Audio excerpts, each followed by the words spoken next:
Britain के इतिहास के अध्ययन में आज हम बात करेंगे 1830 से 1841 तक के अन्य सुधारों के विषय में। अन्य सुधार से अभिप्राय 1832 के अधिनियम को छोड़कर है, क्योंकि 1832 का संवैधानिक सुधार अधिनियम था जो अत्यधिक महत्वपूर्ण माना जाता है। वो एक पृथक अध्याय के रूप में हम पूर्व में भी चर्चा कर चुके हैं। तो उसको छोड़कर 1830 से 1841 तक जो अन्य सुधार हुए थे, ये सुधार भी बहुत महत्वपूर्ण थे। हम चर्चा करेंगे, उससे आपको स्पष्ट होगा। तो आइए पृष्ठभूमि देख लेते हैं। 1832 के संसदीय सुधारों को पारित करने के पश्चात यह पार्लियामेंट करीब 2 वर्षों तक रही। इस अल्प अवधि में पार्लियामेंट ने अद्भुत और आश्चर्यजनक सुधार संपादित किए थे। लॉर्ड ग्रे के मंत्रिमंडल ने एक शाही आयोग का निर्माण किया था। इस आयोग से जो प्रतिवेदन प्राप्त हुआ था सुधारों के विषय में, उस आधार पर अन्य सुधार के कार्य किए गए थे। ये सुधार कार्य विग सरकार के द्वारा किया गया था। जैसा कि आपको ज्ञात है, टोरी और विग 2 पार्टियां थीं। विग पार्टी उदारवादी विचारधारा से संबद्ध थी, तो उसके द्वारा ये कार्य संपादित किया गया। सरकार का उत्तरदायित्व मात्र शासन के स्तर में ही सुधार करना नहीं था, बल्कि सार्वजनिक हित के क्षेत्र में भी सुधारों की आवश्यकता थी। इस आयोग के द्वारा, कमीशन के द्वारा जो संस्तुतियाँ की गई, सुझाव दिए गए, उस बात को ध्यान में रख के ये सुधार कार्य किए गए थे। तो इस काल में विभिन्न महत्वपूर्ण सुधार इस प्रकार से थे, उस पर हम चर्चा करेंगे। 1832 के सुधार अधिनियम के अलावा ये सुधार किए गए थे। पहला, दास प्रथा का अंत एवं स्वतंत्रता अधिनियम। ब्रिटेन में 1807 ईस्वी में दास प्रथा का अंत हो गया था, किंतु पश्चिम द्वीप समूह जो इनके उपनिवेश थे ब्रिटेन के, अथवा इसका लोकप्रिय नाम इस क्षेत्र का पश्चिम द्वीप समूहों का वेस्ट इंडीज के नाम से ये जाना जाता है। अपनी क्रिकेट टीम के लिए विशेष रूप से हम इनको जानते हैं। अभी भी यहाँ यह प्रथा लागू थी। कैप कॉलोनी के उपनिवेशों में भी बड़ी संख्या में दास रहते थे या दास बनाए जाते थे। अफ्रीका के हबसियों को पकड़कर कार्य के लिए लाया जाता था। अमेरिका में और अन्य क्षेत्रों में इनका उपयोग बहुत हुआ था तथा बेच दिया जाता था। इनके साथ अमानुषिक व्यवहार होता था। उपनिवेश मंत्री लॉर्ड स्टैनले के प्रयत्नों के फलस्वरूप 1833 में सरकार द्वारा ब्रिटिश संसद में स्वतंत्रता अधिनियम पारित किया गया। इसके अनुसार संपूर्ण साम्राज्य में दास प्रथा को गैर कानूनी घोषित कर दिया गया। 6 वर्ष के भीतर जितने गुलाम थे उनके लिए प्रावधान किया गया था कि 7 वर्ष तक ये कार्य करेंगे और उसके बाद इन्हें बाध्य नहीं किया जा सकेगा, या 7 साल पूर्ण करने के बाद ये पूर्ण स्वतंत्र हो जाएंगे। दास मालिकों को इस हेतु 2 करोड़ पाउंड क्षतिपूर्ति के रूप में, बड़ी राशि थी, दी गई थी। अन्यथा जैसे कि अमेरिका में युद्ध की स्थिति थी, उस तरह की स्थितियां उत्पन्न हो सकती थी। इससे बचाव के लिए ये क्षतिपूर्ति दी गई, और कहीं न कहीं सरकार भी ये मानती थी कि इससे दास मालिकों को बड़ी क्षति हो रही थी। किंतु यह कृत्य अमानवीय था, इसको प्राथमिकता दी गई। भले ही उसके लिए 2 करोड़ पाउंड की क्षतिपूर्ति, जो बड़ी क्षतिपूर्ति थी उस समय, वो दी गई, किंतु इस प्रथा को समाप्त किया गया। पश्चिम अफ्रीकी क्षेत्र में ब्रिटिश व्यापारियों के द्वारा गन्ना और तंबाकू की जो खेती होती थी, वो इन्हीं गुलामों या दासों के द्वारा कराई जाती थी, तथा वे अत्यधिक लाभ के सौदे थे। बहुत लाभ उससे ब्रिटिश व्यापारी प्राप्त करते थे, किंतु इस कानून के कारण उन्हें बहुत क्षति उठानी पड़ी। और वस्तुतः कहा जाए तो दास प्रथा के समाप्त होने के बाद गन्ने और तंबाकू की खेती अब लाभप्रद नहीं रहा, क्योंकि ये बहुत सस्ते में, अब सस्ते में क्या, वो गुलाम थे, मालिक का जो आदेश होता वो करना पड़ता। कम कपड़ों में ये काम कर लेते थे, इनको कोई व्यवस्था नहीं देनी पड़ती थी। जैसा रूखा सूखा भोजन मिले उसी में ये काम करते थे। शरीर से सशक्त थे, बहुत काम करते थे, तो बहुत लाभप्रद सौदा था व्यापारियों के लिए। तो इसको प्रतिबंधित कर दिया गया। आप लोगों को ज्ञात होगा कि इसी बात को लेकर अमेरिका में गृह युद्ध हो गया था, और इस गृह युद्ध में उत्तर और दक्षिण राज्य विभाजित हो गए थे। भयंकर गृह युद्ध के बाद अंततः दास प्रथा वहाँ समाप्त हुई थी। तो यहाँ पर उससे बचाव किया गया था और क्षतिपूर्ति देकर उनको शांत किया गया, किंतु मानते तो सभी यही थे कि एक मनुष्य के द्वारा किसी दूसरे मनुष्य को गुलाम बना लेना कतई उपयुक्त नहीं था। तो इस घृणित प्रथा का अंत किया गया। दूसरा था नवीन फैक्ट्री अधिनियम। 1833 में इस अधिनियम के पारित होने में सेप्टसबरो का महत्वपूर्ण हाथ था, योगदान था। अधिनियम के द्वारा कपड़े के कारखाने जो थे, सूती मिल थे और जहां कपड़े का निर्माण होता था, वहां मजदूरों की दशा बहुत खराब थी। उसे सुधारने के लिए कुछ बातें तय की गईं। 9 वर्ष से कम आयु के बच्चों के द्वारा काम लिया जाना अवैध होगा। 18 वर्ष से कम उम्र के बच्चों के लिए काम का समय निर्धारित किया गया। 9 से 13 वर्ष के बच्चों के लिए जो मजदूरी का काम करते थे 9 घंटे, और 13 से 18 वर्ष के मजदूरों के लिए 12 घंटे प्रतिदिन या प्रति सप्ताह में अधिकतम 68 घंटे की कार्य सीमा निश्चित की गई। उससे ज़्यादा काम इनसे नहीं लिया जा सकता था। 13 वर्ष तक के बच्चों के लिए आवश्यक कर दिया गया था कि वे काम के बाद 2 घंटे के लिए स्कूल भी जाएंगे, यह अनिवार्य था। और इसकी जिम्मेदारी भी केवल उन बच्चों की नहीं होगी, वो तो बच्चे थे, मजदूर मिल मालिक जो थे उनके लिए कहा गया कि वो उनको स्कूल भेजेंगे। दोनों के लिए या बच्चों के लिए, 18 वर्ष से कम उम्र के जितने थे उन सभी के लिए रात्रि में कार्य करना फैक्ट्रियों में वर्जित किया गया। 1840 में युवा बच्चों के लिए चिमनियाँ साफ करने की मनाही कर दी गई, क्योंकि कई बच्चे गिर जाते थे, उससे ज़्यादा जोश में वो काम करते हैं, होश कम होता है तो उनको नुकसान होता था, तो उसकी मनाही की गई। निरीक्षकों या इंस्पेक्टरों की नियुक्ति की गई जो इस बाबत निरीक्षण करेंगे जो कानून बनाया गया था उसको लागू किया जा रहा है अथवा नहीं किया जा रहा है, इसको देखने के लिए। मजदूरों एवं मालिकों के मामले में यह प्रथम सरकारी हस्तक्षेप था। निरीक्षकों से यह कहा गया कि वे वार्षिक प्रतिवेदन प्रस्तुत करें। इस कानून के बाद क्रमशः अन्य कानून भी आगे चलकर पारित किए गए। शिक्षा के क्षेत्र में 1833 में अधिनियम पारित किया गया। पूर्व ब्रिटिश सरकार की शिक्षा के प्रति नीति उदासीनतापूर्ण थी, क्योंकि सरकार शिक्षा को अपना उत्तरदायित्व नहीं मानती थी। इंग्लैंड में धार्मिक संस्थाएं थीं एवं व्यक्तिगत समितियां थीं जो प्राथमिक शिक्षा को नियंत्रित करती थीं। उन्हीं के द्वारा शिक्षा दी जाती थी या व्यवस्था की जाती थी। स्वाभाविक है, आप कल्पना कर सकते हैं कि किसी धार्मिक संस्था के द्वारा यदि शिक्षा दी जाएगी तो वह शिक्षा स्वाभाविक रूप से धार्मिक होगी, व्यवहारिक कम होगी, धर्म से संबंधित होगी, धर्म के सिद्धांतों को जो उस समय थी उसी को पुष्ट करने वाली होगी। तो ये अच्छी स्थिति नहीं थी। शिक्षा अधिनियम 1833 को पारित किया गया।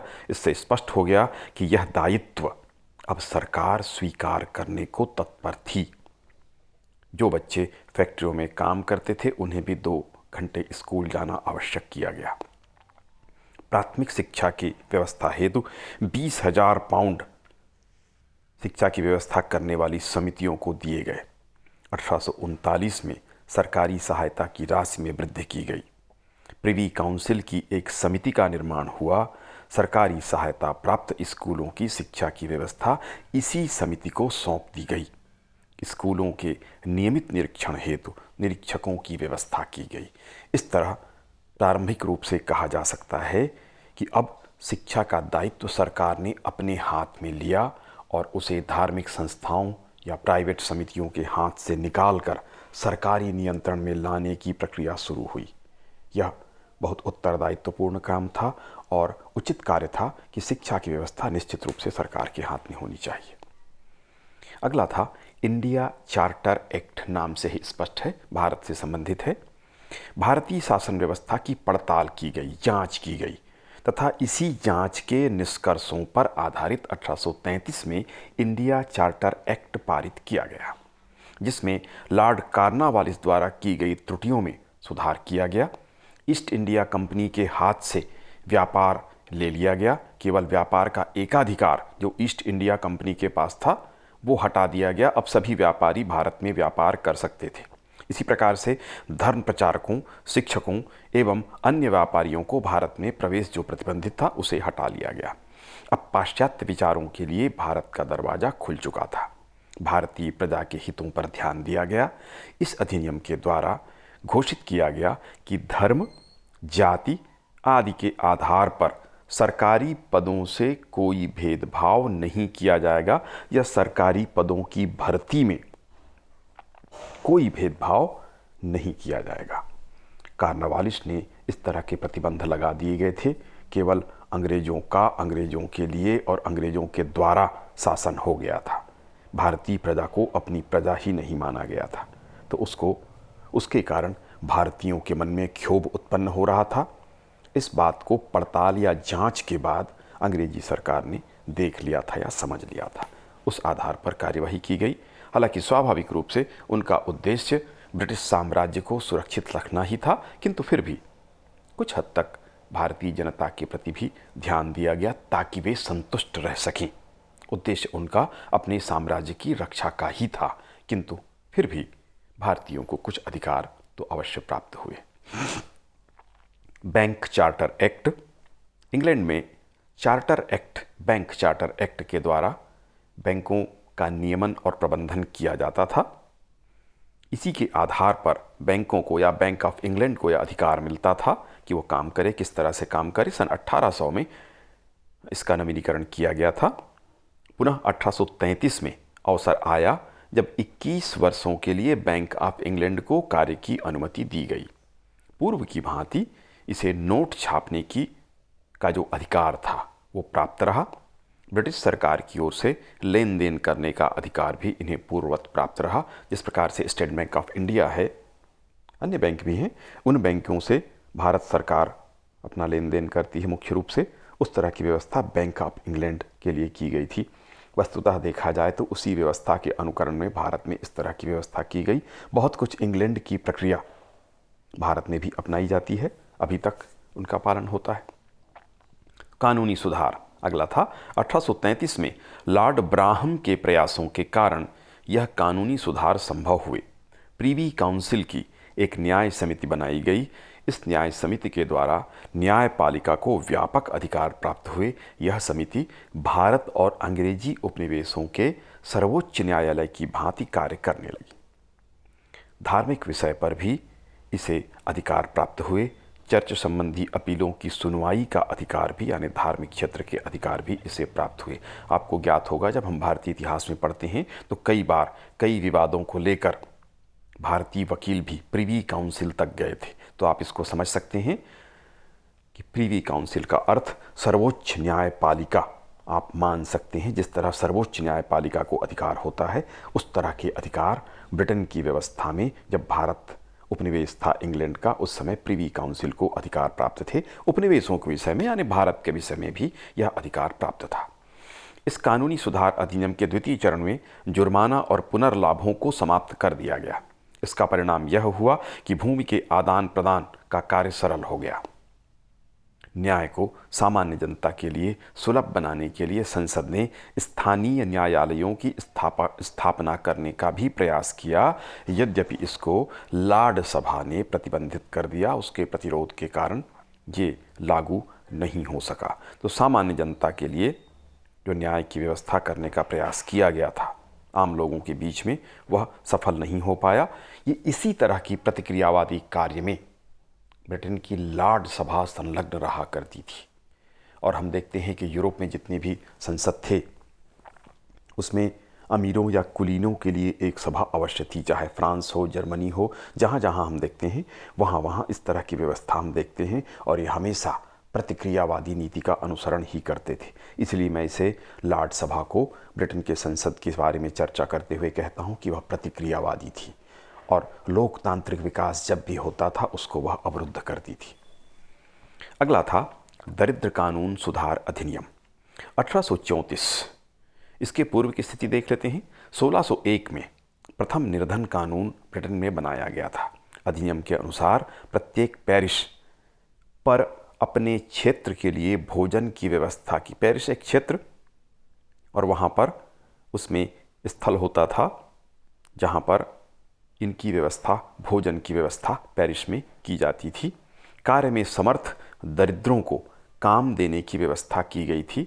निर्बल दरिद्र से काम तो नहीं कराया जाता था, किंतु सबल दरिद्रों से या गरीबों से काम लिया जाता था। जो कार्य कर सकते थे, समर्थ थे, उनसे काम लिया जाता था। योग्य गरीबों को भिक्षा मांगते हुए पकड़े जाने पर दंडित किया जाता था। यदि वे बच्चे हैं तो उनको भी काम करने की शिक्षा दी जाती थी। कार्य करने के योग्य, शिक्षा देने से अर्थ सिखाया जाता था। शिक्षा के अलावा काम का प्रैक्टिकल अनुभव उन्हें कराया जाता था। कार्य करने के योग्य दरिद्रों को दंडित कर उन्हें कार्य पर लगाया जाता था। किंतु 18वीं सदी में इस दिशा में महत्वपूर्ण कार्य किए गए। 1782 में एक दूसरा निर्धन कानून पारित किया गया। इस अधिनियम के द्वारा दरिद्रों को आज्ञा दी गई कि वे अपने निवास स्थानों के आसपास ही काम खोजें, दूर न जाएं। इसका दुष्परिणाम यह हुआ कि गरीबों को कार्य मिलने में कठिनाई होने लगी। यदि काम मिल जाता तो दरें बहुत कम होती थी। इससे उनका जीवन निर्वाह होने में कठिनाई हुई। 1795 से सरकार गरीबों की आवश्यकताओं को पूर्ण करने लगी। इससे उन गरीबों ने भी कार्य करना बंद कर दिया जो कार्य कर रहे थे, क्योंकि अब गरीबों की मदद सरकार करने लगी। तो जिनके पास छोटा मोटा काम था उन्होंने भी अपना काम बंद कर दिया ताकि वो दरिद्र या गरीब की श्रेणी में आ जाएं और सरकार से मुफ्त में उनको सहयोग मिल जाए। और उन्होंने भिक्षा मांगना शुरू कर दिया क्योंकि सरकार उनकी आवश्यकताओं को पूरी कर रही थी। इन परिस्थितियों में 1,60,00,000 की आबादी वाले देश में 20 लाख भिखारी हो गए। तो भिखारियों की समस्या उत्पन्न हो गई। इसलिए इतिहास हमें सबक देता है कि जब भी मुफ्त में कोई चीज़ मिले या कोई सरकारी योजना सबल लोगों को, जो समर्थ लोग हैं, उनको भी अगर मिलने लगे या गरीबों को भी ज़रूरत से ज़्यादा अगर सहायता मिले तो वो कार्य करना छोड़ देते हैं और सरकारी योजनाओं से मुफ्त में लाभ लेने में जुट जाते हैं। इससे उनकी कार्य क्षमता कम हो जाती है और देश विकास नहीं पाता। तो जन कल्याण में भी ध्यान रखना होता है कि कितनी मदद की जानी चाहिए, इसकी सीमा निश्चित होनी चाहिए। वर्तमान में भी हम छत्तीसगढ़ की सरकार में देख लें या भारतीय सरकार के द्वारा भी देख लें, इस तरह की मदद की जा रही है तो उसकी सीमा निश्चित करना आवश्यक है। मुफ्त में ज़्यादा सहायता या मुफ्त में सब कुछ मिल जाने पर व्यक्ति कार्य नहीं करता। इसका उदाहरण हमको ब्रिटिश इतिहास में इस समय देखने को मिलता है। 20 लाख भिखारी हो गए थे। अब नई व्यवस्था की गई, सरकार का ध्यान इस ओर गया कि 1,60,00,000 में 20 लाख जब भिखारी हो गए तो ये समस्या बन गई। नई व्यवस्था की गई। सरकार के द्वारा एक आयोग एडवर्ड चैडविक की अध्यक्षता में गठित किया गया। उसकी संस्तुतियों के आधार पर दरिद्र कानून में संशोधन किया गया। इसके अनुसार तय किया गया कि वे दरिद्र जो काम करने के योग्य हैं तथा जिनके पास अपना घर है उनको सरकार के द्वारा सहायता प्रदान नहीं की जाएगी। तय कर दिया गया जिनके पास घर हैं उनको ये मदद नहीं मिलेगी, या जो कार्य कर सकते हैं, सक्षम हैं, उनको ये सहायता नहीं मिलेगी। यदि वे सहायता प्राप्त करना चाहते हैं तो उन्हें कारखानों में जाकर काम करना पड़ेगा। विधवा, रोगी, वृद्ध, अनाथ बच्चों को अतिरिक्त सहायता की व्यवस्था की गई। समर्थ गरीबों से के काम घरों में भर्ती होने पर सहायता काम घर बनाए जाते थे। प्रत्येक पैरिश में, जैसे मैंने बताया, पैरिश एक क्षेत्र होता था और एक स्थान भी होता था जहाँ पर काम करने के लिए काम घरों में इन गरीबों की भर्ती कराई जाती थी। यह अधिनियम अलोकप्रिय होने लगा किंतु इसके दूरगामी परिणाम अच्छे हुए। प्रारंभ में भिखारियों ने तथा गरीबों ने इसे अपने लिए विश्वासघात माना। दरिद्र नियम का कार्यान्वयन एक निर्वाचित अभिभावक मंडल के द्वारा होता था। इसके अधीन अनेक पेरिशों के समूह होते थे जो यूनियन अथवा संघ कहलाते थे। इनमें लगभग 15,000 पेरिश थे जो 643 संघों में विभक्त थे। इनके निरीक्षण हेतु पुअर लॉ कमीशन होता था। बाद में इसे लोकल गवर्नमेंट बोर्ड कहा जाने लगा। जिन दरिद्रों को कार्य नहीं मिलता था उनके लिए दरिद्र गृहों या दरिद्र गरीब घर की स्थापना की गई। पूरे देश को जिलों में विभक्त किया गया इस दृष्टिकोण से, तथा प्रत्येक जिले में संरक्षक परिषद की स्थापना की गई। यह परिषद अपने क्षेत्र के समस्त दरिद्रों की देखभाल करता था। इस अधिनियम के अच्छे परिणाम हुए। मजदूरों की स्थिति में सुधार हुआ तथा सरकार पर भी आर्थिक बोझ कम हो गया। 8वां था म्युनिसिपल कॉरपोरेशन एक्ट 1836। इस अधिनियम को मेलबोर्न मंत्रिमंडल के द्वारा अधिनियम का रूप दिया गया। इसमें पूर्व की स्थिति क्या थी? इस अधिनियम के पहले स्थानीय शासन में राजतंत्र एवं सरकार का अत्यधिक हस्तक्षेप होता था। स्पष्ट हो गया होगा आपको, राजतंत्र या राजाओं के द्वारा, सामंतों के द्वारा अत्यधिक हस्तक्षेप होता था स्थानीय शासन में। इसके प्रति स्थानीय शासन से संबंधित पदाधिकारियों में असंतोष था तथा वे हस्तक्षेप को प्रतिबंधित करने के पक्ष में थे। 1835 तक ब्रिटेन में शहर दो प्रकार के होते थे। जिन शहरों को प्राचीन चार्टर प्राप्त था वह बरो कहलाते थे। कुछ ऐसे महत्वपूर्ण नगर भी थे जिनका विकास आमतौर पर औद्योगिक क्रांति के बाद हुआ था।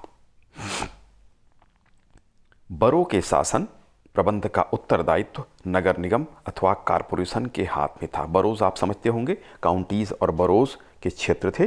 काउंटी यानी ग्रामीण क्षेत्र और बरो यानी शहरी क्षेत्र।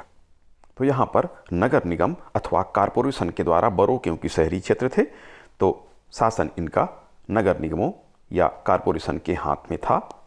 यहाँ पर केंद्रीकरण की शक्तियाँ काम करती थीं।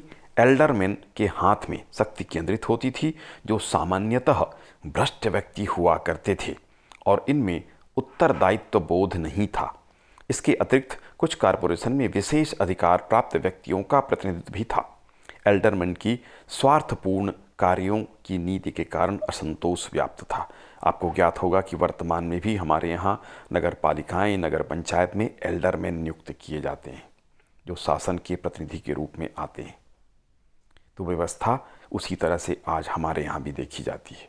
जनहित के कार्यों पर इनकी कोई रुचि नहीं थी एल्डरमैन्स की। जिन नगरों का विकास औद्योगिक क्रांति के पश्चात हुआ था वहाँ स्वशासन की कोई संगठित व्यवस्था नहीं थी। कहीं कहीं इन नगरों में मध्यकालीन व्यवस्था थी। नगरों में नालियों की सफाई तथा प्रकाश संबंधी व्यवस्था भी ठीक ढंग से नहीं थी। पार्लियामेंट के स्थानीय शासन कानूनों में अव्यवस्थित ढंग से अधिकार दिए गए थे। स्पष्ट है कि नगरों की व्यवस्था अस्त व्यस्त थी। घरों का निर्माण अव्यवस्थित ढंग से मकानों का निर्माण हुआ था जहां वायु प्रकाश की व्यवस्था नहीं थी जो स्वास्थ्य की दृष्टि से हानिकारक थी। जल पहुंचाने की व्यवस्था, जल प्रदाय व्यवस्था भी ठीक नहीं थी। पुलिस व्यवस्था भी निराशापूर्ण थी। तो इस तरह से ब्रिटेन में इस प्रकार की व्यवस्था थी। ये आश्चर्यजनक बात है कि वर्तमान में भी, कल ही मैं सुन रहा था कि ब्रिटेन में जल प्रदाय व्यवस्था अभी भी खराब हो गई है क्योंकि वहाँ जल प्रदाय व्यवस्था वर्तमान में प्राइवेट हाथों में दे दिया गया है और वो शेयर वाली कंपनियां हैं तो उन पर नियंत्रण करना बड़ा मुश्किल हो रहा है। अलग अलग शेयर सबके पास है। अगला था कि अधिनियम के प्रावधान क्या किए गए। इस सुधार अधिनियम के द्वारा बरों का शासन समितियों अथवा म्यूनिसिपैलिटी के द्वारा किया जाना तय किया गया। इसके सदस्यों का चयन निर्वाचित पद्धति द्वारा किया गया। इनके सदस्य प्रतिवर्ष किसी बरो के निवासी या उसके 7 मील की दूरी तक रहने वाले सभी रेंट देने वाले पुरुषों द्वारा निर्वाचित काउंसलर के द्वारा होता था। इन नगर समितियों के सदस्यों के द्वारा मेयर और एल्डरमैन निर्वाचित होने लगे। ये आपकी व्यवस्था थी। नियमित रूप से कर्मचारियों की नियुक्तियां होने लगी और बरो के आय व्यय का ब्यौरा सिलसिलेवार रखा जाने लगा तथा इसकी पड़ताल होने लगी। नगर समितियों को नगर की सफाई, प्रकाश, जल, स्वच्छता आदि का कार्य करना होता था। इस हेतु टैक्स वसूली का अधिकार भी इन्हें प्राप्त हुआ। अधिनियम बड़ा महत्वपूर्ण था। इस अधिनियम के पारित होने का परिणाम हुआ कि नगर व्यवस्था दुरुस्त हो गई। आधुनिक नगर प्रणाली का जन्म हुआ। जिस प्रकार केंद्रीय क्षेत्र में 1832 के सुधार अधिनियम का महत्व था उसी प्रकार नगरों के लिए अथवा स्थानीय शासन की दृष्टि से इस अधिनियम का उतना ही महत्व था। रैमजे म्यूर ने लिखा, 1835 के म्युनिसिपल सुधार अधिनियम के सब परिणामों पर विचार करने से स्पष्ट हो जाता है कि इस युग में पुनर्संगठन के लिए बनाए जाने वाले अधिनियम में इसका स्थान संभवतः प्रथम है। पंजीकरण अधिनियम था अगला 1839 में। इस अधिनियम के अनुसार रजिस्ट्रार क्षेत्रीय स्तर पर नियुक्त किए गए जो सभी व्यक्तियों के जन्म, मृत्यु, विवाह और प्रवास, कोई स्थान बदल रहा है, उसका विवरण रखते थे तथा समस्त जानकारियां रजिस्ट्रार जनरल तक पहुंचाते थे जहां इनकी जानकारी एकजाई करके रखी जाती थी। विवाह अधिनियम 1836, इस अधिनियम के अनुसार चर्च ऑफ इंग्लैंड से पुरुष और स्त्रियों का विवाह संपन्न करने का जो एकमात्र अधिकार था, स्पष्ट हो गया होगा आपको कि चर्च ऑफ इंग्लैंड के पास एकमात्र अधिकार था, वह विवाह कराने वाली संस्था थी, उसका एकमात्र अधिकार समाप्त कर दिया गया। अब लोग या जनता के लोग 21 दिन की सूचना देकर अपना विवाह गिरजाघर या चर्च में अथवा रजिस्ट्रार के समक्ष करा सकते थे, पंजीयक के समक्ष करा सकते थे। चर्च ऑफ इंग्लैंड को मानने वाले व्यक्तियों के विवाह को कानूनी घोषित किया गया, जिससे उनकी जो शिकायतें थी वो भी दूर हो गई। तो आप चाहें तो धार्मिक रूप से विवाह कर सकते थे या फिर रजिस्ट्रेशन करा कर सकते थे। आप देखें तो वर्तमान में हमारे यहाँ भी यही व्यवस्था है। जो मैं बार बार कहता हूँ कि ब्रिटेन की व्यवस्था को, बहुत सारी सामान्य व्यवस्था को हमने उसी प्रकार स्वीकार कर लिया। टाइथ, टिथ अथवा दशांश परिवर्तन अधिनियम, आपको पता है धार्मिक कर था। 1836 में आयरलैंड के किसानों को चर्च के व्यय के लिए अपनी उपज का दशांश कर के रूप में देना होता था। उपज की मात्रा अनिश्चित होने के कारण कर की दर भी अनिश्चित होती थी। कर को प्रतिवर्ष उपज के हिसाब से तय किया जाता था। इससे किसानों को स्पष्ट नहीं होता था कि कितना कर देना होगा। फलस्वरूप किसानों में असंतोष था। इसे 1836 में दशांश परिवर्तन अधिनियम के द्वारा दूर कर दिया गया। इसके अनुसार अब पिछले वर्षों की उपज के आधार पर दशांश, टाइथ या टिथ का कर निश्चित किया जाता था। इसे स्थायी कर स्थायी रूप में बना दिया गया तथा जमींदारों के द्वारा जब वो लगान वसूली करते थे उसी समय इसको लिए जाने का प्रावधान किया गया। पहले सरकार इसको अलग से लेती थी, इससे आयरलैंड के लोगों को तकलीफ होती थी और उनको यह भी शिकायत बनी रहती थी कि इसका व्यय जिस चर्च को वो नहीं मानते उस चर्च के लिए किया जाता है, तो उसको दूर किया गया। समाचार पत्रों के करों में कमी, इस अधिनियम के द्वारा समाचार पत्रों पर जो स्टैंप ड्यूटी लगती थी उसमें कमी की गई। इसके अनुसार पूर्व की अपेक्षा कर की दर कम कर दी गई तथा 1 पेंस निश्चित किया गया कर टैक्स। फलतः अखबारों की कीमतें कम हो गई और इनका तीव्र विस्तार हुआ। आगे चलकर 1856 में इस कर को भी समाप्त कर दिया गया। इससे समाचार जनता तक आसानी से कम दरों पर पहुंचने लगा, उनको प्रोत्साहन प्राप्त हुआ समाचार पत्रों को। 13वां था कॉमन सभा के मत विभाजन का प्रकाशन। 1836 में इस अधिनियम के द्वारा हाउस ऑफ कॉमन्स की सभा में होने वाले किसी भी मत विभाजन को उजागर किया जाने लगा, सार्वजनिक किए जाने का नियम तय किया गया। इसके पूर्व हाउस ऑफ कॉमन्स में जो भी वोटिंग होती थी उसको बताया नहीं जाता था, किसने पक्ष में कितने वोट पड़े ये पता नहीं चलता था। अब इसका नियम बनाया गया कि जो भी वोटिंग होगी, क्योंकि जनता के प्रतिनिधि करते हैं इसलिए जनता को इसकी जानकारी होने लगी। इस कारण से जनप्रतिनिधियों के विचारों की जानकारी, कि उनके प्रतिनिधि जो वहाँ गए हैं वो किस प्रकार वोटिंग कर रहे हैं, क्या मत रख रहे हैं, इसकी जानकारी आम जनता को होने लगी। पेनी पोस्टेज, 1840 में यह अधिनियम डाक व्यवस्था से संबंधित था। पूर्व में ब्रिटेन की डाक व्यवस्था दूषित थी, इसमें अधिक व्यय और समय बर्बाद होता था। कर जो था या टैक्स जो था वो दूरी के हिसाब से स्टैंप ड्यूटी ली जाती थी, किंतु रोलैंड हिल के प्रयासों से 1840 में पेनी पोस्टेज जारी हुआ। इसका परिणाम यह हुआ कि गरीब मजदूरों की चिट्ठियां भी आसानी से वितरित होने लगीं तथा वह भी कम दरों पर, तथा डाक विभाग को भी लाभ प्राप्त हुआ। इससे तय किया गया कि आधे औंस वजन का पत्र 1 पेंस में ब्रिटेन में कहीं भी भेजा जा सकता था। इसमें भी आप देखें डाक व्यवस्था जो हमारे देश में है वो भी अनुकरण करती हुई प्रतीत होती है ब्रिटिश नीतियों का। डाक व्यवस्था भी उसी तरह से हमारे यहाँ किया गया। गरीबों के लिए कार्ड, पोस्ट कार्ड की व्यवस्था की गई थी, जो पहले 5 पैसे में थी, अब पैसे बढ़े हैं कीमत बढ़ने के साथ, किंतु फिर भी कम दरों पर डाक की व्यवस्था गरीब लोगों के लिए उपलब्ध है। सामान्य लोगों के लिए कोई भी इसका उपयोग कर सकता है हमारे देश में, तो उसका अनुकरण किया गया। कनाडा एक्ट 1840, 1839 में डरहम को कनाडा भेजा गया, वहाँ की स्थिति का अध्ययन कर प्रतिवेदन देने हेतु। उसके द्वारा प्रस्तुत प्रतिवेदन के आधार पर अधिनियम 1840 में पारित किया गया। अपर और लोअर कनाडा को सम्मिलित कर दिया गया और वहाँ 2 धारा सभाएं कायम की गईं। ये कनाडा एक्ट था। मूल्यांकन देख लेते हैं। महत्वपूर्ण सुधार हुआ। इस काल में अनेक महत्वपूर्ण सुधार किए गए। दरिद्र कानून, पेनी पोस्टेज एक्ट, दास प्रथा का अंत, स्थानीय शासन व्यवस्था में सुधार, कारखाना अधिनियम, शिक्षा अधिनियम, विवाह पंजीकरण में सुधार आदि अनेक महत्वपूर्ण सुधार कार्य संपादित हुए, जिसके अच्छे परिणाम, दूरगामी परिणाम हुए। तो महत्वपूर्ण सुधार इस काल में हुए। संवैधानिक राजतंत्र का विकास हुआ। तानाशाही पूर्ण जो राजतंत्र था, धीरे धीरे उस पर लगाम लगाया गया। इस तरह के स्पष्ट कानून जब बनने लगे तो राजतंत्र का हस्तक्षेप कम हुआ और संवैधानिक राजतंत्र का विकास हुआ, लोकतंत्र का विकास हुआ। राज्य के उत्तरदायित्व में वृद्धि हुई। विभिन्न सुधारों से राज्य के उत्तरदायित्व में वृद्धि हुई। दरिद्र कानून, गरीबों का जिम्मा सरकार ने लिया।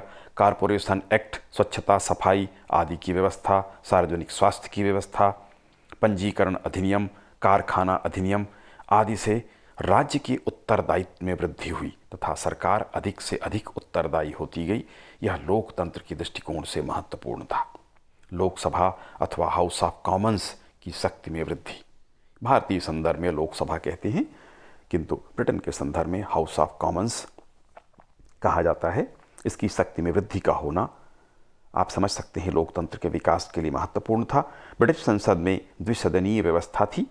इसमें राज्यसभा या जिसको हम लॉर्ड सभा कहते हैं ब्रिटेन के संदर्भ में, वह सामंतवाद का प्रतीक थी, तो हाउस ऑफ कॉमन्स जनता के प्रतिनिधित्व का प्रतीक थी। विभिन्न अधिनियम जो पारित हुए उससे हाउस ऑफ कॉमन्स की शक्तियों में वृद्धि हुई। यह लोकतंत्र की ओर प्रगतिशील कदम था। कार्टर एवं मेयर्स के अनुसार जिस मंत्रिमंडल ने सुधार बिल स्वीकृत किया, दास प्रथा का अंत किया तथा स्थानीय सरकारों में सुधार प्रारंभ किया, उसका स्थान हमारे इतिहास में बड़े से बड़े मंत्रिमंडलों में अवश्य ही होना चाहिए। Doctor V.B. सिन्हा के अनुसार निष्कर्ष के रूप में यह कहना गलत नहीं होगा कि विलियम चतुर्थ के इस शासक के बारे में कहा जा रहा है कि शासनकाल में महत्वपूर्ण अधिनियम को पारित कर उसके शासनकाल को भी ग्रे, जिनका मंत्रिमंडल था, प्रधानमंत्री थे, और मेलबर्न प्रधानमंत्री थे, ने इंग्लैंड के इतिहास में महत्वपूर्ण बना दिया।